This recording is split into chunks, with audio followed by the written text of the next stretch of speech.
Hi, Gaye DeRusso with the Majestic Rider. Today it's a little bit cold, but I wanted to give you some information. So some of you buy a new horse and then you're having problems with it. I've helped lots of people with new horses. But what I want you to understand is a little bit of difference between like the trainer, that's a seller, and the client buying a horse. When we are working our horses as trainers, we know to warm them up well, so we usually lunge them or move them around or do some groundwork ahead of time. We go in with a plan, like today we're going to ride in the arena and I want to work on leg yields or shoulder in or something of that nature, but I have a plan. It might change depending on how the horse is behaving, but I have a plan of what I'm going to do, and I'm going to work on something to improve this horse. Then I keep working it until I make some improvements. It doesn't have to be a lot, but to make sure the horse understands. And then when I'm done, I usually tie the horses up to let them think about it and to help it to kind of settle in their brain what we were working on. And then, so I'll leave them tied up for a while where they can't eat, where they can't reach anything. All they can do is think or go to sleep. You got that choice. And then I'll put them back in a couple of hours. Okay, so their day is pretty busy, what they're doing. When I trail ride, same thing. I'm going out with a purpose. Like this horse has a stifle problem. I'm going to work on hills. This horse is spooky, so I'm going to take it to lots of different places after I desensitize it to get it over those things.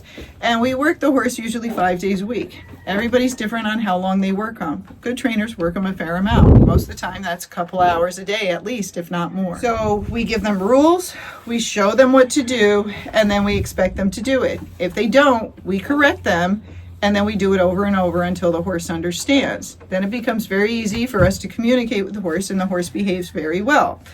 They know what to expect. We know what to expect because we've communicated and it's been very clear. The problem is when you buy your horse, most of the time, new owners hardly do any of that. Some of you do, don't get me wrong. Some of you are great and really work on things, don't give up, and you go right after it, but other ones are not. So one, now the horse shows up, doesn't know where he is, and he's got to make new friends. Most of the people feel bad for the horse, so they don't give it any rules. They feed it lots of treats, or feed it lots of hay, or just throw it out in the pasture with way too much grass that it might founder. Again, you're trying to show the new horse that it has rules, and these are the rules that you need to follow, but most people don't do that. Then they aren't working the horse enough, so they don't warm it up like we warmed it up. They don't work on any of the arena stuff, or they don't go in the arena with a plan. They just wander around and don't do much at all. And then the horse stops listening to them. There's no plan. You're not telling them what to do, so they just space out and start doing what they want. You might be walking around talking to your friend, and the horse isn't paying any attention at all. The hard part with this, when they're gaited, is if they're pacey and they stop paying attention, they can get trippy. Now, they didn't have a trippy problem at all. They're trippy because they're not paying attention, they're not working, and they're not using their muscles to help them to separate their legs, and then they start dragging their legs. Or it's a trotty horse, and now you're not making it gait much, so it starts losing the muscles for gaiting, and it starts becoming trottier, and you don't know how to ride it correctly because maybe you never asked the seller, or they never showed you, or they didn't make any videos, and so you can't figure it out, so you're not gaiting them correctly, so you stop gaiting them and you just start walking. So far you've not warmed them up, you've not given them a plan, and now you're just walking on the trail. Okay, so all those things are going to make for a more energetic horse, and in many horses it can also make them spooky because now they're full of energy. Then you go off on the trail, the horse starts misbehaving. When they do, you don't really correct them like you should, or somebody tells you to do the wrong thing, so you do the wrong thing, and then over time it starts getting worse and worse. When you get back, you're so frustrated. Now you don't like this horse anymore because it was good for, I don't know, a couple of months or so, or maybe less than that, or maybe it was good for 6 months or a year, and then all of a sudden it starts going downhill because you're taking all the training off, and depending on that horse's personality, if it's dominant, it's going to take over quite quick. It could do it in 2 days and pretend it didn't have any of that training, even though it did. So you bring it back home. After you're done riding, you're frustrated. You pull off the tack, throw it in the stall, you give it its hay, and then you're like, oh yeah, I got to give it supplements. I'll give it now. So what did you just do? You just rewarded the horse for all that bad behavior. And then slowly the horse gets worse and worse. The next thing you hear people saying is the horse was drugged, it was this, it was that. Maybe it was, maybe it wasn't. But the biggest difference is the horse had rules and expectations of what it was supposed to do, and it had lots of work. Now it has no rules, no expectations, not much work, and a lot of food, which is giving it a lot of energy. You get it? Ding, ding, ding, ding. Yeah, that's it. You're doing everything different than the trainer or the seller did, and now the horse is going bad. You can do this with children as well. They can go to military school, behave really well. When they get out, there's no more rules or anything, and they go, nobody's going to get after me, and they start going bad, okay? People, animals, we all like to know our job. We like to know what's expected of us. It makes us not nervous, okay? When we know our job and then we know how to do it, then we can do it. But if you don't show them what that new job is, and you don't work off that energy, and you don't ever reprimand them when they're doing something bad, and you're not tying them up afterwards, they become energetic, obnoxious, barn sour, and they can become quite dangerous. A very nice horse now can become dangerous, and someone might put it down because it's become so dangerous. So don't do those things.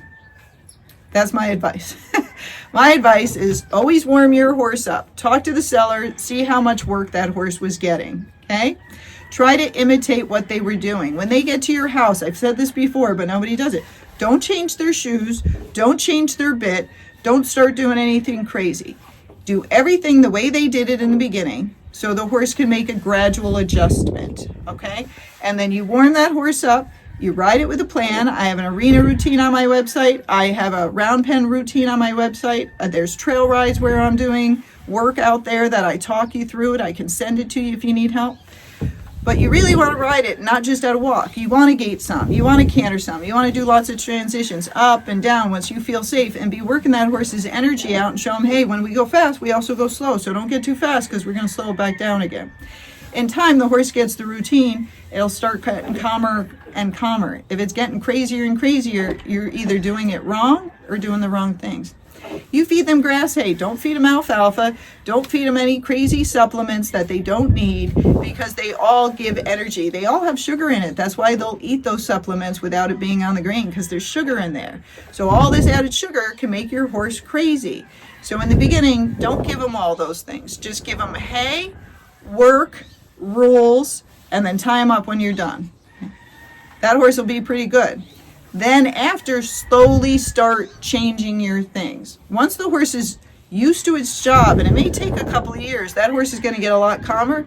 You won't need to do all the prep work. You won't need to warm up as long. You won't need to do as much desensitizing, because it knows where it is. It knows its new trails because now it's used to them. But in the beginning, it's not going to know any of those things. None. And I tell this to people over and over again, but no, I think people listen, but they don't really register it. So you got to register that this is going to be a journey with this new horse. It is going to take time. You're going to have good days. You're going to have bad days. And over time, if you stick it out and you do it right and you get the right help, not 20 different people helping you, but one good person helping you, you're going to work it out. And you'll either come to the conclusion like, hey, I bought the wrong horse, because it does have energy. It's super pretty. I don't want to sell it.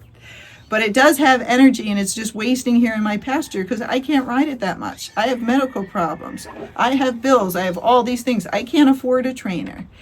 So again, it's hard because we buy things because they entice us with the descriptions of all the things. They're not going to say, hey, I got a 5-year-old horse. It needs some work. It needs some rules. Beautiful horse. If you don't get it out, it'll kill you. It's $25,000. Come buy it today. You'd be like, what? I'm not buying that. So they say this.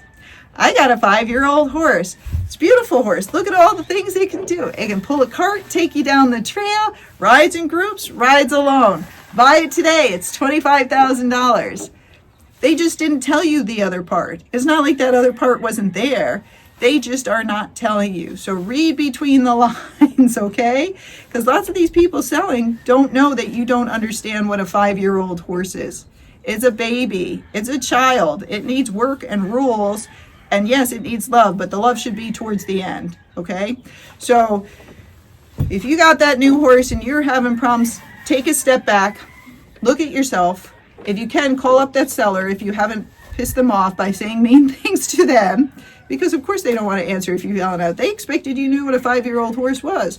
So you call them up and you explain to them and you ask them what you should do to get this horse back where it was. What did they do? How much did they work it? Was it in stall or pasture? What did they feed it? Did they give it supplements? How many hours did they ride it? Did they ride it at a walk, or were they gaiting the whole time? Were they climbing really hard hills, or they were just walking on the flat? Or maybe they were going down the road at 30 miles per hour on that horse, and that's why he was tired.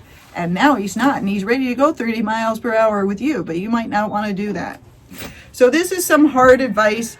It's some hard truth. I try to say it in all different ways, but people still don't get it. So I figure I just got to tell you. You need to step up to the job. These are horses. Same thing with dogs, same thing with kids. You got to know what they are. And if they're young, they can be rambunctious, even if they, are holding it inside, and they hold it inside for 6 months, and then finally they lose it because they can't hold it anymore. Let them run. Let them work that energy off. Let them play with other horses before you get on. Whatever you got to do to get those little yah-yahs out, okay? Then have a plan when you ride. Ride with calm people. Ride with sane people, not people that are taking off and doing erratic things, because that will also make your horse chaotic. It'd be much better just to ride alone if that's the only people you have with. Get your skills up, take lessons, get a trainer to help you, get that plan, and then once you're doing well, if you want to ride with those crazy people and your horse is okay, go ahead and do it. I don't, but it's up to you what you want to do. But at least you'll have control and a better situation at that point. But you have to know that all they're writing down in the auctions, and it's fine that they're selling these horses at auctions, they're not going to tell you anything bad. They're not going to show you anything bad. It's up to you to figure out what you can handle and to talk to these people and really find out the truth about what that animal needs to continue to be good, and get someone to help you. If you can't ride it, pay someone else to ride it and exercise that horse or lunge it before you get on. All those things are okay. Trainers need jobs. We love jobs. It gives us money. It's the only way we're making money. So if you can't lunge that horse or run it around, pay someone else to do it. If you're scared to get on, have someone else ride that horse for an hour first. If it hasn't been on those trails, pay someone else to take it on those trails, okay? Get it really good, so then when you get on it, it's like it was in that video. It's well prepared, it's used to all the things around it, and it's going to go much better. But if you're the one doing those things, it might not go so well. It might go very bad in the beginning. And again, you might think somebody sold you a horse that is really bad or something's wrong with it. And again, they might have. But I see more times it's just the horse is ill prepared, the person doesn't know what they're doing, it's not exercised enough. There's no rules, there's no boundaries, they're not tying it up. The horse is running home and dragging them, and they take the saddle off and put it in the stall, and they're just rewarding the horse for bad behavior, and then that nice, sweet, pretty horse now becomes a monster. All right, sorry about the hard truth, but there it is. Still like and subscribe so you can have more videos to give you more truths and help you with your animal to understand them and to make them better and to keep you safer.